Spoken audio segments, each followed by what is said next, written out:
What non-sexual fantasies do you have? Building a small machine shop in my backyard. Mill, lathe, welders, and an abundance of random steel I'll never get rid of. OMG, marry me. He will forge the rings from a bike to flex on Swarovski. That actually sounds really nice. Disposable income. I've got a quick rant about the responsibilities of money and savings. My brother-in-law and his wife are constantly spending money. Their pantry looks like a small convenience store. They get a new TV and furniture every few months because it was a good deal. They eat fast food constantly and it overfills the fridges they have for BTW.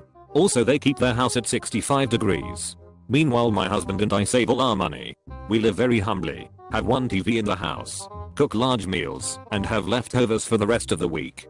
Then, if we feel like it, we have plenty of money for a decent vacation, or a down payment on a new car, and brother-in-law is like must be nice having disposable income. Like you have disposable income. You just dispose of it all. Oh, I felt this. We get down on ourselves a lot watching our friends run around doing stuff, but we have zero debt, except our mortgage, and I know they are drowning in loans and credit cards. Exactly. If there's one thing that rubbed off on me, it's the knowledge that my dad managed to take care of 3 kids on a JCP furniture salesman salary, and somehow at least to us we thrived. One common factor I find is that you had someone to tell you no, you don't need that when necessary, and who could say the same to themselves. Yup. And I tell myself that all the time. Strolling into the Vatican archives whenever I please to read whatever I want. You interested in manuscripts? Yes. Totally into source documents of any time that give glimpses into our actual history. I went on a school history trip to our government building and we got copies of our Declaration of Independence to take home. Nicolas Cage intensifies. I'm a homey owner 20 acres, with a running creek on the property. My family has everything they need for a happy stable life. No debt, with disposable income. As a family we watch the sun rise and set together. We talk openly about our emotions in a healthy manner, and help each other with our struggles. My children marry good partners. Perhaps one of them provides me with a grandchild, but they are all happy and well taken care of. My wife and I live out our golden years traveling and spending time with family. We die peacefully in our bed asleep together. I like this idea a lot. Except for the having to wake up before sunrise part. Buying a house. In this economy. During a pandemic. In 2020. On my income. In these shoes. Wait. You have shoes? May I see them? Being able to lose weight without even trying. Hell, I'd take being able to lose weight when I'm trying. Savings. No debt. Being able to retire one day. From what job? Oh, also the fantasy that I'll make a wage commensurate with what I actually contribute to the company I work for. I desperately want to have a family and have all my childhood's friends be their uncles and aunties. Just us in the same city or town. I'm an immigrant to the UK from Hong Kong, and even though English is my first language, all my friends are spread over 3 continents, and I worry that my children will not understand my culture. I do not want to be that weird dad, and I miss my friends. Hope everything works out well for you. It will be. I'm just sad that we will never go back to Hong Kong. Why do that when you can be safe in the West? Someone hugging me. I'm in the same boat. Just want some comfort, but I'm a guy, so society says no. Sending virtual hugs your way. It's society. Find someone who'll give you a nice hug, man. My male friends conform to society's expectations.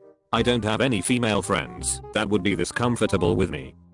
It's all that real manps. Just teaches guys to bottle up emotions and becomes. I'll give anyone a hug that needs one. Even my brothers. My cousin is very huggy when he's after a few drinks. I don't need drinks, but they make me hug regardless if you need one or not, lol. My book. It's a fantasy I'm writing. Should be out before Winds of Winter. Maybe. I'm a writer too. What's your book about?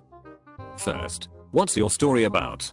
Mine's a glitch story about a naive, but intelligent, young girl who meets a boy, loses everything, goes after the culprit, only to get betrayed at the end by her mentor and lover.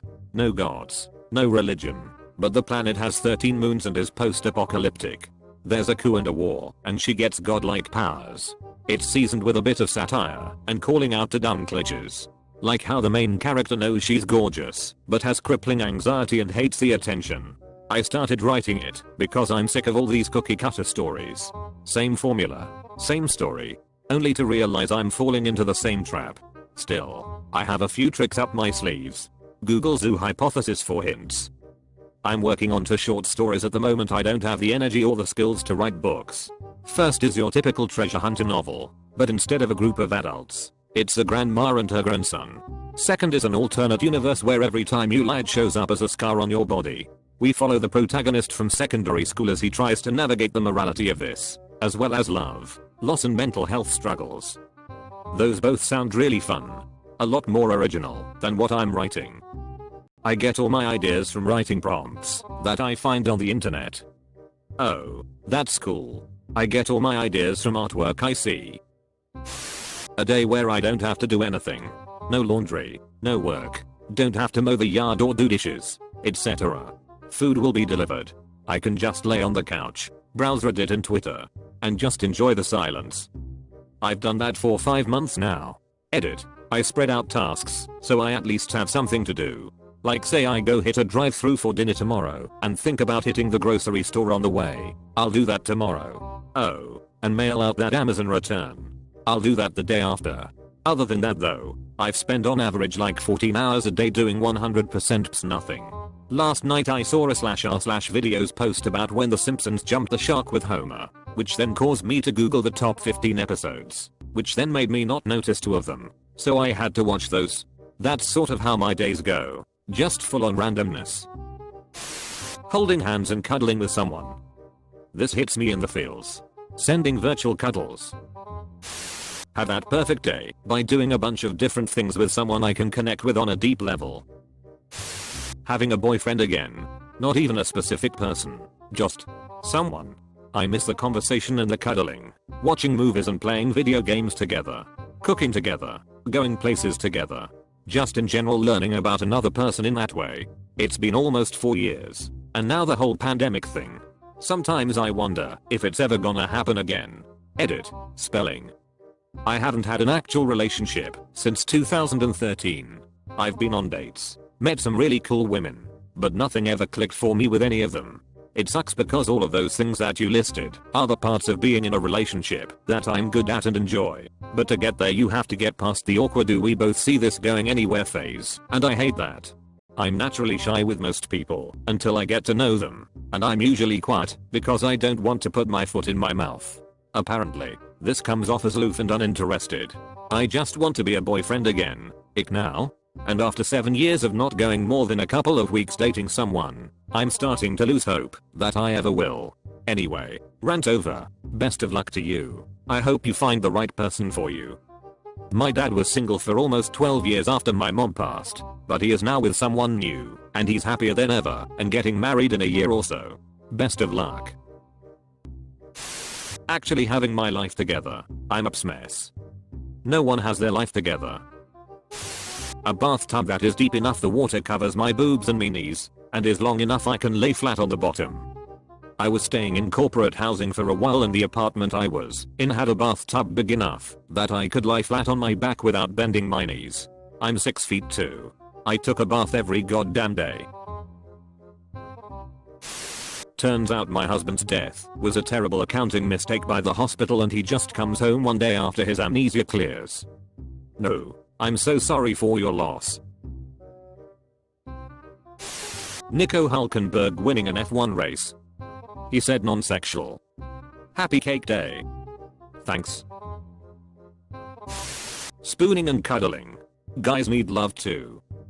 I hate that men are so touch-starved. At the same time I feel awkward going up to my guy friends I'm a girl and just hugging them. Maybe everyone is just afraid to bring it up and you could try asking some of your friends for a hug. IDK. I'm not a dude, so I don't know what experiences you've had. Regardless, sending you virtual hugs, dude. So the issue is with your brothers, you gotta both be on the page to go for it. With girls, from my perspective they don't want to lead me on, so they don't hit me with that affection. And if we ask then we're the "what about my hug" guy. Sometimes, you just gotta be that guy, though. Like after this is over and we can hug again. Or when you see all your friends hug each other and it makes you feel like you're seen as less of a friend. Incoming friend hug, do you accept? Some people are totally huggers and you can be that guy, but if someone says no then oblige, and you're not that guy,